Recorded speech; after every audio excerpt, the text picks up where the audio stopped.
नमस्कार विद्यार्थी मित्रांनो, भारती करिअर अकॅडमी जालना यामध्ये आपले स्वागत आहे. आज आपल्याला पाहायचे आहेत गणित आणि बुद्धिमत्ता या भागावरचे प्रश्न. यामध्ये आपण पाहू शकतात की आपण काही जे काही प्रश्न घेतलेले आहेत, हे प्रश्न सरळ सेवा तसेच पोलीस भरती आणि MPSCच्या दृष्टीने सुद्धा महत्त्वाचे आहेत. म्हणजे जे काही सगळ्या स्पर्धा परीक्षा तुम्हाला येणार आहेत, ह्या स्पर्धा परीक्षेमध्ये या पद्धतीची उदाहरणं तुम्हाला पेपरमध्ये असू शकतात. त्यामुळे सर्व व्हिडिओ पहा, जेणेकरून गणित आणि बुद्धिमत्ताचे जे काही प्रश्न आहेत, हे प्रश्न या माध्यमातून आपले कव्हर होतील. जवळपास 25 प्रश्न आहेत. आपण जास्तीत जास्त प्रश्न घेण्याचा इथे प्रयत्न करू. इथे 4 टेबल आणि 5 चेअर दिलेले आहेत, ज्यांची किंमत तुम्हाला सांगितली 1200 रुपये. त्यानंतर आहेत 4 टेबल आणि 6 खुर्च्या, यांची टेबल आहे 1280 रुपये. आता लक्षात घ्या, यातून हा वजा केला आणि हातून हा वजा केला तर एक चेअर मिळेल, ज्यांची किंमत असेल आपल्याला 80 रुपये. म्हणजेच एका खुर्चीची किंमत आपल्याला काढता येईल. मग एका खुर्चीची किंमत 80 रुपये असेल तर आपल्याला त्यांनी सांगितलं एक टेबल विकत घेण्यासाठी किती रुपये द्यावे लागतील. आता एका चेअरची किंमत 80 रुपये आहे, तर याचा अर्थ 5 चेअरची किंमत किती झाली? 5 चेअर बरोबर 80 म्हणजेच 400 रुपये. आता याच्यात 4 टेबल अधिक 400 बरोबर 1200 रुपये होईल. समीकरण 1 मध्ये आपण ठेवलं. याचा अर्थ 4 टेबल बरोबर किती मिळतील तुम्हाला? 800 रुपये. तर एका टेबलची किंमत असायला पाहिजे होती 200 रुपये. तर एक टेबल बरोबर किती रुपयाचा आहे? 200 रुपयाचा. पर्याय क्रमांक बी हे त्याचं पर्याय उत्तर बरोबर आहे. काही अडचणी जर आल्या तर 94 05 82 87 42 या क्रमांकावरती तुम्ही आम्ही संपर्क करू शकता. तुम्हाला PDF लागत असतील, गणित आणि बुद्धिमत्ताचं मटेरियल लागत असेल, तर तुम्ही आम्हाला यावरती संपर्क करा, जेणेकरून तुम्हाला सर्व गणित बुद्धिमत्ताच्या टेस्ट सिरीज जे काही आपण घेतलेले आहेत याचे प्रश्न पाहायला मिळतील. जास्तीत जास्त प्रश्न तुम्हाला सोडवायला पण मिळतील, कारण तुम्हाला जास्तीत जास्त प्रश्नांचा सराव होणं महत्त्वाचं आहे. त्याशिवाय आपण प्रश्न सोडवू शकणार नाही. पुढचा प्रश्न आहे 25 ते 45 दरम्यान मूळ संख्येचा सरासरी किती? आधी मूळ संख्या काढून घ्या त्यातल्या. मग 25च्या नंतरची मूळ संख्या 29, नंतरची 31, नंतरची 37, नंतरची 41, नंतरची 43. अशा टोटल एकूण किती मूळ संख्या आहेत? 1 2 3 4 आणि 5 मूळ संख्या आहेत. या सगळ्यांची बेरीज करू. हा वरचा 1 याच्यात टाकला तर किती होईल? 60. हा 3 याच्यात टाकला तर किती होईल? 80 अधिक 41. सगळ्यांची बेरीज करू. 100 181 भागाकारामध्ये 5. 181 ला भाग देऊ 5 न. 5 त्रिक 15 आले 3 वरून आला 1. 5 सक 30 बाकी उरला 1 पॉईंट देऊ 0. 5 दुनी 10. म्हणजेच पर्याय क्रमांक डी हे त्याचं पर्याय उत्तर बरोबर आहे. म्हणजे अगोदर याच्यातल्या आपल्याला मूळ संख्या काढायच्या होत्या आणि त्याच्यानंतर प्रश्न सोडवायचा होता. अतिशय सोप्या पद्धतीचा प्रश्न आहे. असे प्रश्नही सरळ सेवेमध्ये तुम्हाला विचारले सर्व प्रकार यामध्ये आपण घेण्याचा प्रयत्न केलेला आहे. अतिशय दर्जेदार प्रश्न आहे. पुढील बघा, एका आयताची लांबी 40% कमी केली आणि रुंदी 60% वाढली तर क्षेत्रफळावर काय परिणाम होईल? किंवा क्षेत्रफळ किती टक्क्यानं कमी होईल? आपल्याकडे सूत्रे x plus y plus minus x गुणिले y भागिले 100. वाढ जर आला असेल तर प्लस करा आणि घट जर आला असेल तर मायनस करा. 40% कमी केली म्हणजे -40 होईल. बरं, 20% वाढली म्हणजे +20 होईल. 1 + 1 मायनस होईल. 4 दुनी 8. इथे काय येईल बघा.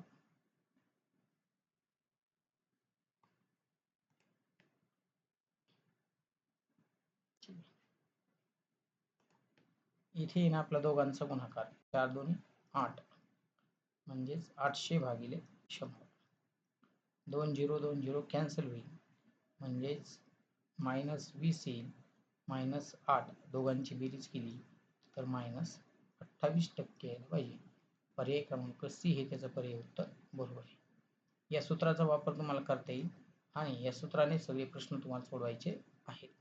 ठीक आहे, जेवढे प्रश्न सोडवता येतील तेवढे प्रश्न या पद्धतीने सोडवा, ज्यांच्यामध्ये वाढ आणि घट दिलेली असते किंवा दोन्ही वाढ दिलेली असतात किंवा दोन्ही घट दिलेली असतात. त्यावेळेस सूत्राचा वापर करा आणि सोडवा. 4 तास 5 मिनिटात एक बस 126 किलोमीटर अंतर जाते, तर 35 मिनिटात किती जाईल? आता 4 तास म्हणजेच किती? तर 60 गुणिले 4 बरोबर 6 24 240 अधिक 5 बरोबर 245. 245 मिनिटामध्ये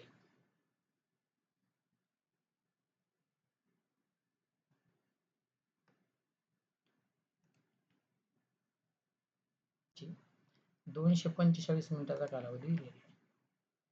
बघ इथे लिहून घे, 245 मिनिटात आपली गाडी जाते 126 किलोमीटर.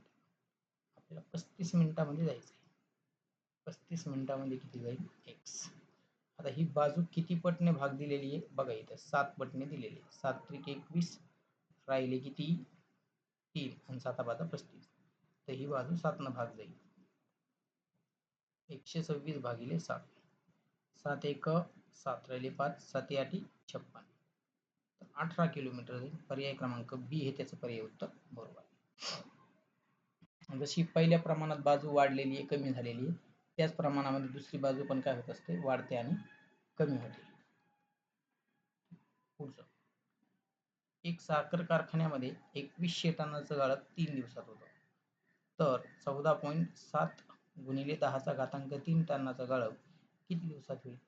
आता 2100 जे गाळं आहे ते 3 दिवसात होतं, म्हणजेच प्रतिदिवस किती व्हायला पाहिजे? प्रतिदिवस व्हायला पाहिजे 700 टन. मग 14.7 गुणिले 10⁻³ भागिले 700. याचा अर्थ असा झाला 14700 भागिले किती? 700. 2 0 2 0 कॅन्सल होईल. 7 दुनी 14 7 1 7. म्हणजेच 21 उत्तर यांचं बरोबर यायला पाहिजे. कारण 3 झिरो असतील, 3 झिरोतला 1 झिरो कटला म्हणजे 2 झिरो होतील. वरचे 2 झिरो वरचे 2 झिरो काय होईल? कॅन्सल. याच्यावरती 3 झिरो आहे, म्हणजेच हे असेल 14.7 गुणिले 1000. 1 झिरो कटला तिथे किती राहतील? 2 झिरो राहतील. अशा पद्धतीने आपण त्याला सोडलं. ताशी 60 किलोमीटर वेगाने गेल्यास मोनोर वेळेवर पोहोचतो. जर वेग 20 किलोमीटरने वाढवला तर 1 तास लवकर पोहोचतो. तर एकूण अंतर किती? डिस्टन्स काढायचं आहे. S1 गुणिले S2 डायरेक्ट फॉर्म्युला लक्षात ठेवा. S1 मायनस S2 गुणिले टाइम भागाकारामध्ये 60. S1 काय स्पीड आहे पहिल्याचा? 60. जर वेग वाढवला म्हणजे 20 न, म्हणजे दुसरा किती वेग झाला? 80. भागाकारात दोघांचा फरक 20. पहिल्याला किती वेळ लागला बघा, इथं 1 तास लवकर पोहोचायला आहे. ठीक आहे, वाढल्यामुळे 1 तास म्हणजे एकच घेतला. ठीक आहे, 20 चौक 80 आणि 6 चौक 24. 240 किलोमीटरचं अंतर यायला पाहिजे. म्हणजे भागिले 60 नाही, तर तास दिलं तर एकदाच घ्या तास, भागाकारात घ्यायची गरज नाही. 240 किलोमीटरचं अंतर यायला पाहिजे. पर्याय क्रमांक 1 हे त्याचे पर्याय उत्तर बरोबर आहे. ठीक आहे, लिहून घ्यायला. अतिशय सोप्या पद्धतीचे प्रश्न आहेत, पण दर्जेदार प्रश्न आहेत. सगळे प्रश्न बघा, जेणेकरून हे प्रश्न स्टॉप करा, पोज करा आणि नंतर सोडवण्याचा प्रयत्न करा. काही अडचणी आल्याच्या नंतर 94 05 82 87 42 या क्रमांकावर संपर्क करा. आम्ही तुमच्या सेवेत हजर आहोत. 12 दाराने एका रकमेच्या 2.5 वर्षाचे सरळ व्याज 3000 रुपये झाले तर मुद्दल किती? म्हणजे पी काढायचा आहे. पी बरोबर I गुणिले 100 भागाकारात टी गुणिला आर. पी काढायचा आहे. I व्याज किती आलं? 3000 गुणिले किती? 100 भागाकारामध्ये टाइम किती? 2.5 वर्ष म्हणजेच 2.5 गुणिले आर म्हणजेच 12%. हा 300 जशाला 3000 जशाला तसा गुणिले 100 भागिले इथं किती झाला? 30.0. 10 30 न 30 काटला, इथं राहिलं 100. 100 गुणिले 100 बरोबर उत्तर यायला पाहिजे तुमचं 10,000. पर्याय क्रमांक सी हे त्याचं पर्याय उत्तर बरोबर आहे. या सूत्राचा वापर करून आपल्याला हे प्रश्न सोडवता येतील. म्हणजेच सोप्या पद्धतीचे प्रश्न आहेत. आपल्याला सोडवत असताना बेसिक कन्सेप्ट माहिती असली पाहिजे, सूत्र माहिती असले पाहिजे, जेणेकरून हे प्रश्न जे काही आहेत ते आपल्याला सोडवता येतील. 3 रुपयात 50 प्रमाणे लिंब खरेदी केले, यावर 30% नफा हवा पाहिजे असल्यास शेकडा काय भावाने विकावे? आता 3 रुपयात 5 लिंब आहेत. 3 रुपयात 5 लिंब आले तर आपण असं म्हणू 30 रुपयात 50 लिंब यायला पाहिजे. बरोबर, इकडे 0 वाढला तिकडे. आता याच्यावरती काय आहे, 30 रुपयावर 30% नफा, याचा अर्थ 9 रुपये नफा पाहिजे. म्हणजेच 39 रुपयामध्ये 50 लिंबे विकावी. आपल्याला शेकडा सांगितले त्यांनी, शेकडा म्हणजेच 50 गुणिले 2 म्हणजेच 39 गुणिले 2 बरोबर 78 रुपये. पर्याय क्रमांक सी हे त्याचं पर्याय उत्तर बरोबर आहे. 3 रुपयात 5 लिंब विकायला लागलाय म्हणजे 30 रुपयात 50 लिंब विकत. आपल्याला 30% नफा हवा पाहिजे. ठीक आहे, मग 30% नफा पाहिजे असेल तर आपल्याला 9 रुपये नफा व्हायला पाहिजे. म्हणजे आपल्याला विक्री किती रुपयाची करावं लागेल, 39 रुपयात 50 लिंब विकावे लागतील, त्यावेळेस आपल्याला 30% नफा होईल त्याच्यामध्ये. मग 50 लिंब 39 रुपयात तर 78 रुपयामध्ये काय होतील, दुप्पट लिंब विकले जातील. 9 नंबरचा प्रश्न आहे. एका निवडणुकीत 2च उमेदवार दिलेत त्यांनी बघा. त्यातील 62% मते पडलेला उमेदवार 144 मतांनी निवडून आला तर किती मतदारांनी मतदान केलं? बघा, जो विन झालेला आहे त्याला 62% मतदान पडले आणि जो लॉस झालेला आहे त्याला बाकीचं 48% मतदान पडलेलं आहे, असं त्याचा अर्थ. यांच्यामध्ये किती मताचा फरक पडला तर ते आपण काढू शकतो. 12तून 8 गेले तर 4, 5 मधून 4 गेला तर 1. याचा अर्थ असा झाला 14% मतांचा फरक आहे. 62 म्हणजेच वरचे 2 याच्यात टाकले तर जास्त व्हायला 38 यायला पाहिजे. ठीक आहे,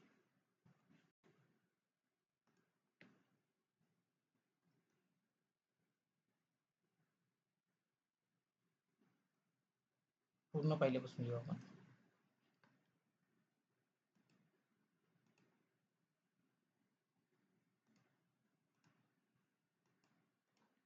बघा, जो विन झालाय त्याला 62% मतदान पडले आणि जो लॉस झालाय त्याला 38% मतदान पडलं, असा त्याचा अर्थ आहे. ठीक आहे, याचा अर्थ असा झाला म्हणजेच दोघांमध्ये किती टक्क्याचा फरक पडला तर 12 मधून 8 गेले तर 4 म्हणजे 24%चा. म्हणजे 24% मतदानाची किंमत आहे 144 मतं. कारण एवढ्या मतांनी निवडून आला तर 24% मतांनी काय झालेलं आहे, निवडून आले मतांनी निवडून आला. एवढ्या मतांनी जर निवडून आला असेल तर 24%ची किंमत किती, 144. आपल्याला 100%ची किंमत काढायची x. मग 24 गुणिले 6 असा होईल, 24 6 144. म्हणजेच x बरोबर 100 गुणिले 6. तर x बरोबर किती येतो, 600. 600 मतदान आहे. पर्याय क्रमांक 1 हे त्याचं पर्याय उत्तर बरोबर आहे. लिहून घ्या त्याला प्रश्न.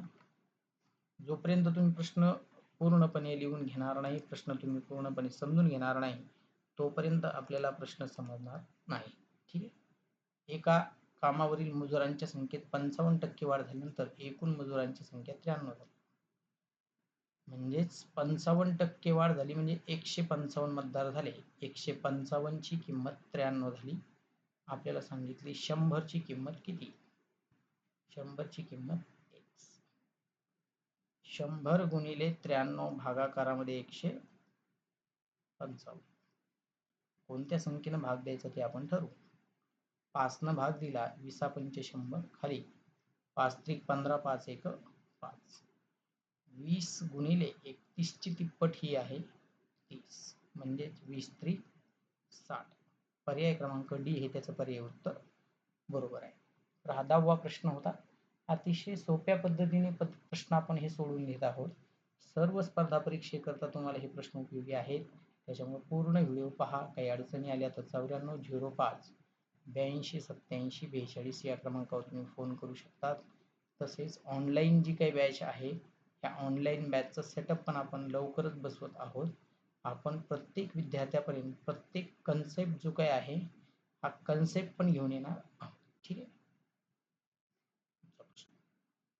रामने 4,000 रुपये 5 महिन्यासाठी आणि श्यामने 3,000 रुपये 4 महिन्यासाठी एका व्यवसायात गुंतवले. एकूण 1,600 रुपये नफा झाला तर रामचा नफ्यातील वाटा किती? राम आहे, हे श्याम आहे. याने 4,000 रुपये गुंतवले. याने 3,000 रुपये गुंतवले. याने गुंतवले 5 महिने, याने गुंतवले 4 महिने. म्हणजे 4 पंचे 20 याचे झाले 20,000. 4 त्रिक 12 याचे झाले 12,000. 3 0 कॅन्सल झाला. 4 न भाग दिला. 4 पंचे 20, 4 त्रिक 12. हा झाला त्यांचा नफा. एकूण नफा झाला 1,600. टोटल एकूण नफा झाला 8. 5 आणि 3 8. कुणाचा काढायचा आहे? रामचा. रामने गुणून घेऊ त्याला. रामने गुणलं म्हणजेच रामची किंमत किती आहे? 5. 8 दोन्ही 16 म्हणजेच 20. 200 गुणिले 5 बरोबर किती? 1,000. म्हणजेच रामचा झालेला जो काही नफा आहे तो किती आहे? 1,000 रुपये आहे. पर्याय क्रमांक डी हे पर्याय उत्तर काय त्यातलं बरोबर उत्तर आपल्याला सांगता येईल. ठीक आहे. इथे फक्त तुम्हाला इथे भांडवलाचा गुणाकार करायचा होता. हे भांडवल आहे आणि हे नफ्याचं प्रमाण आहे. मग यांचा जर गुणाकार केला तर हे ऑलरेडी नफ्याचं प्रमाण येईल. हे तुमचं कशाचं प्रमाण होतं? मुदतीचं प्रमाण होतं. ते लिहून घ्या त्याला, मुदतीचे प्रमाण.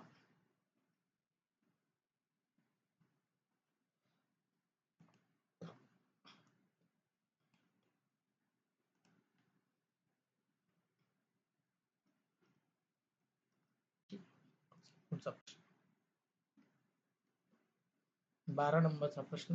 एक पेन्सिलचा 1/9 भाग काळा आहे. त्यानंतर उरलेल्या भागाचा अर्धा भाग निळा आहे. उरलेला भाग 36 सेंटीमीटर आहे. तर संपूर्ण पेन्सिलची लांबी किती? अगोदर जे अपूर्णांक दिलेले आहेत ती लिहून घ्या. उरलेला अर्धा म्हणले म्हणून 1/9. एकूण लांबी काढायची असेल तर लिहून घेऊ आपण एकूण लांबी. नेहमी लक्षात ठेवायचं जेव्हा आपल्याला शाब्दिक उदाहरणं सोडायचे तेव्हा संख्या दिलेली ती लिहून घ्या आणि उरलेल्या पैकी जर आलं असेल तर 9 वर जाईल आणि 9 मधून 1 वजा होऊन 8 खाली येईल. 2 वर जाईल आणि 1 खाली. याला भाग दिला तर 4. 4 न 36 ला भाग दिला तर 9. 9 गुणिले 9 81 सेंटीमीटर. पर्याय क्रमांक बी हे त्याचं पर्याय उत्तर बरोबर आहे. या पद्धतीने आपल्याला त्याचं उत्तर काढायचं होतं. पुढचा प्रश्न. दोन संख्याची बेरीज 234 आहे. वजाबाकी 54 आहे. म्हणजेच a प्लस बी बरोबर 234. त्यानंतर a मायनस बी बरोबर 54. आपल्याला सांगितले a गुणिले b बरोबर काय? बरं, a काढून घेऊ म्हणजे मोठी संख्या काढून घेऊ आपण. 234 प्लस 54 भागिले 2 यानं मोठी संख्या मिळेल तुम्हाला. त्याला आपण a म्हणू. 4 आणि 4 8. 5 आणि 3 8 भागिले 2 म्हणजेच a बरोबर 144 ही मोठी संख्या. आपण लहान संख्या काढून घेऊ. लहान संख्या. लहान संख्या जर काढायची असेल त्याला आपण b म्हणू. 234 मायनस 54 भागिले 2. ठीक आहे. 180 भागिले 2 बरोबर 90. म्हणजेच आपल्याला त्यांचा गुणाकार करत असताना 144 गुणिले 9 गुणाकार करून घेऊया. 9 चोक 36 म्हणजे 6 आणि 0. शेवटी 60 असणारा पर्याय फक्त एकच आहे. पर्याय क्रमांक डी हे त्याचं पर्याय उत्तर बरोबर उत्तर आपल्याला काढता येतं. पर्याय क्रमांक डी हे त्याचं पर्याय उत्तर बरोबर आहे. 13 नंबरचा प्रश्न होता. अतिशय सगळे जे काही प्रश्न आहेत हे सगळे प्रश्न पाहून घ्या. दर्जेदार प्रश्न तुम्हाला पाहायला मिळतील. 80 सैनिक आहेत एका गडावर. 15 दिवस पुरेल एवढं धान्य. 3 दिवसानंतर 20 सैनिक गडावरून इतरत्र गेले तर शिल्लक अन्न राहिलेल्या सैनिकांना अगोदरच्या प्रमाणात किती दिवस पुरेल? याच्यासाठी तुम्हाला M1D1 बरोबर M2 आणि D2 हा फॉर्म लक्षात येईल. 80 सैनिकांना 15 दिवस आहे. मग 3 दिवसानंतर काही गडावरून निघून गेले. म्हणजे 80 सैनिक अजून किती दिवस खाऊ शकले असते? तर 3 दिवसाचं खाल्ल्या कारणानं 80 सैनिक अजून 12 दिवस खाऊ शकले असते. आता गडावर फक्त 60च सैनिक आहेत. तर 60 सैनिकांना म्हणजे 20 जण निघून गेलेत. म्हणजे 80 पैकी 20 निघून गेले म्हणजे खाली राहिले 60. म्हणजे 80 सैनिकांना 12 दिवस जाणार होतं. तर 60 सैनिकांना किती दिवस जाईल? 12 एक 12, 12 पंचे 60. 80 भागिले 5 बरोबर D2. भाग दिला तर 16. 16 दिवस अजून धान्य पुरणार आहे. पर्याय क्रमांक बी त्याचं पर्याय उत्तर बरोबर. या पद्धतीने आपल्याला हे प्रश्न सोडवायची होती. ठीक. पुढचा प्रश्न 15 नंबरचा प्रश्न. एका वर्तुळाचा परिघ आणि व्यास यांच्यातला फरक 30 आहे. तर त्या वर्तुळाचं क्षेत्रफळ किती? ठीक आहे. 2 पाय r मायनस 2r बरोबर 30. म्हणजेच परिघ आणि व्यास, परिघ म्हणल्याच्या नंतर 2 गुणिले 22 छेदामध्ये 7 गुणिले 7 मायनस 7 बरोबर 30. एवढे 30 येते का बघून घेऊ. 0 आणि 0 कटला. 22 दोन्ही 44 मायनस 14 बरोबर 30. म्हणजे 30 बरोबर 30. तर r बरोबर किती आला? 7. r ची किंमत आपण काढली 7. मग r जर 7 आलेला असेल तर आपल्याला त्यांनी सांगितलं क्षेत्रफळ. क्षेत्रफळाचं सूत्र आहे पाय r चा वर्ग. 22 छेदात 7 गुणिले 7 गुणिले 7. 7 न 7 कटला. 22 गुणिले 7 बरोबर 154 चौरस सेंटीमीटर. पर्याय क्रमांक ए हे त्याचं पर्याय उत्तर बरोबर. अशा पद्धतीने आपल्याला हा प्रश्न सोडवायचा होता. तर जे काही प्रश्न तुम्हाला दिलेले आहेत हे सगळी प्रश्न बघून घ्या. सोप्या पद्धतीचे प्रश्न आहेत. व्हिडिओ आवडला तर लाईक करत चला, सबस्क्राईब करत चला. असे जे काही प्रश्न आहेत, नवनवीन प्रश्न प्रत्येक विभागामध्ये, सर्व विभागामध्ये सारखे प्रश्न असणारे, थोडंफार मागे पुढे असेल तर हे सगळे प्रश्न तुम्हाला त्या माध्यमातून सोडवता येतील. 2.2 1.5 मीटर पासून 15 आणि 10 सेंटीमीटर मापाच्या दुधाच्या किती पिशव्या तयार होतील? इथं सूत्र आहे त्याचं. एकूण पिशव्या बरोबर एकूण क्षेत्रफळ भागिले पिशवीचे क्षेत्रफळ. एका पिशवीचे क्षेत्रफळ. आता एकूण क्षेत्रफळामध्ये 2.2 मीटर गुणिले 1.5 मीटर भागाकारामध्ये 15 सेंटीमीटर गुणिले 10 सेंटीमीटर. 1 मीटर बरोबर 100 सेंटीमीटर होईल तो.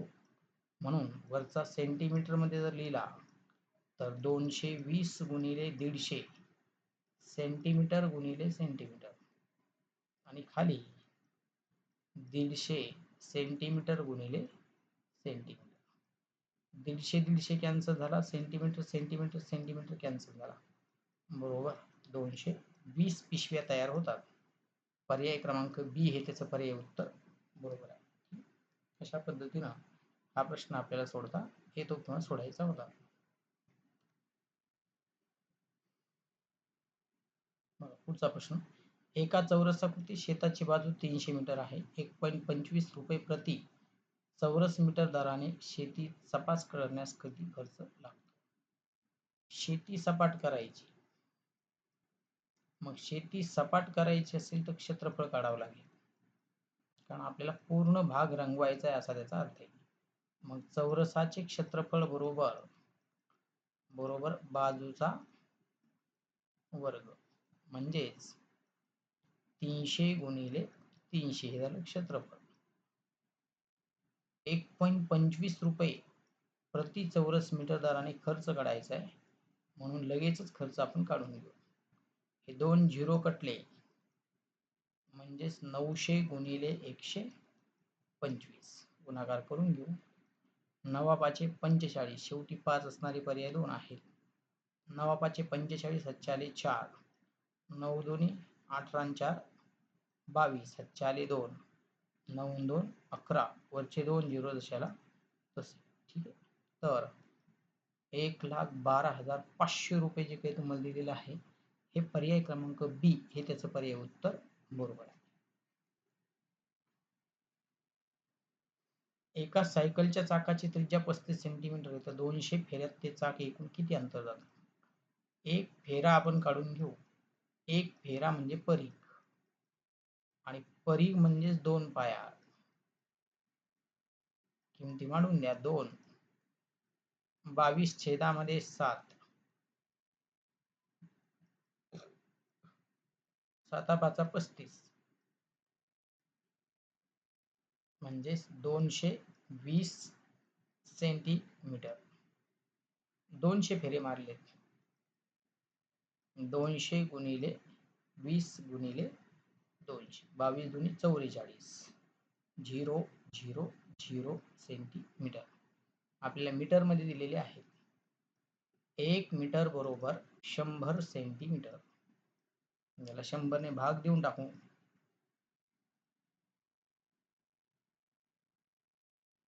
2 0 2 0 कॅन्सल बरोबर 440 मीटर. पर्याय क्रमांक सी हे त्याचं पर्याय उत्तर बरोबर. संख्या मला पूर्ण करायची. 17 दोन्ही 34.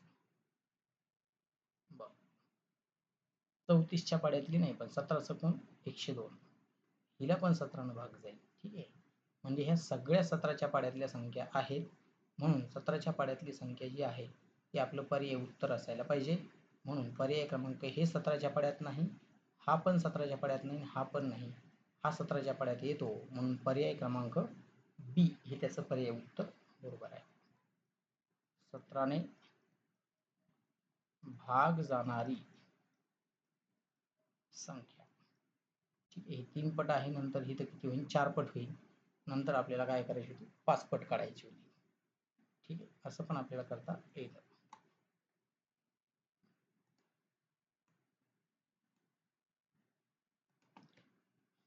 इथे तुम्ही गेला असता तर ही झाली असती दुप्पट.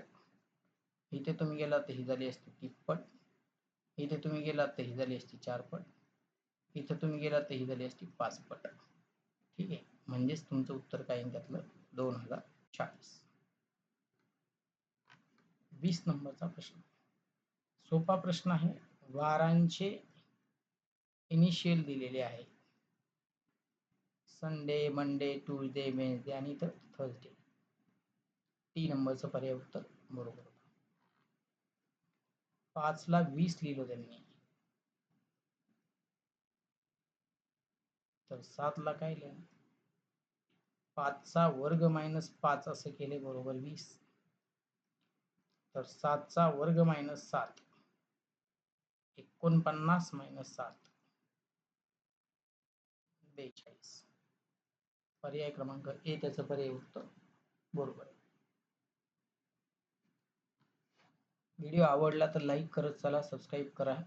काही अडचणी आल्या तर 94 05 82 87 42 या क्रमांकावरती संपर्क करा. आता हे 64 मायनस 39 यातला फरक काढून घेऊ. म्हणजेच 5 आणि इकडे किती राहिले 2 म्हणजे 25चा फरक आहे यांच्यामध्ये. बरं यांच्यात 24चा फरक आहे. सॉरी कितीचा फरक आहे 4. 34चा फरक आहे. यांच्यामध्ये काढला तर 25चा आहे आणि यांच्यामध्ये काढला तर 25चा आहे. म्हणून पर्याय क्रमांक बी दोघांतील फरक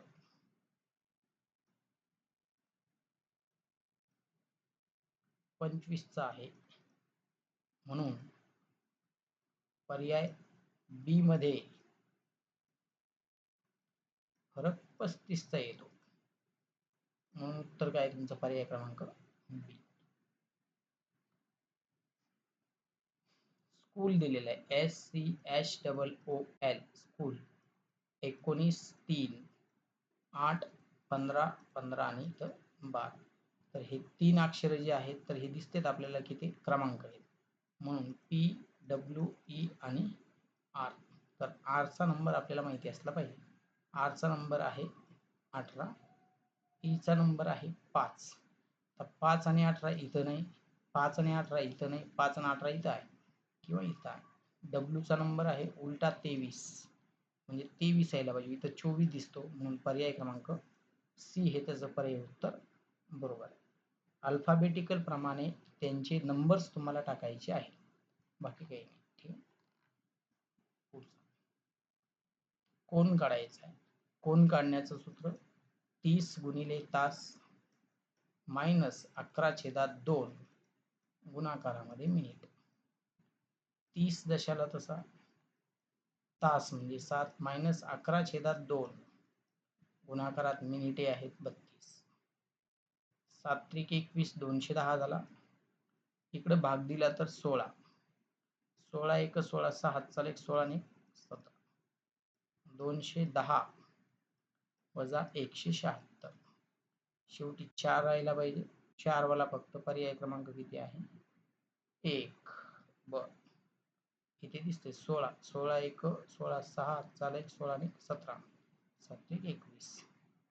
0 जात नाही तर राहिला 0. 10 तून 6 गेले तर 4. इथून हातचा गेला इकडे राहिला 1, 34 यायला पाहिजे होता. ठीक आहे. पर्याय क्रमांक बी. हे मिस्टेक झाले थोडंसं, आपल्याला ते करेक्शन करता येतं.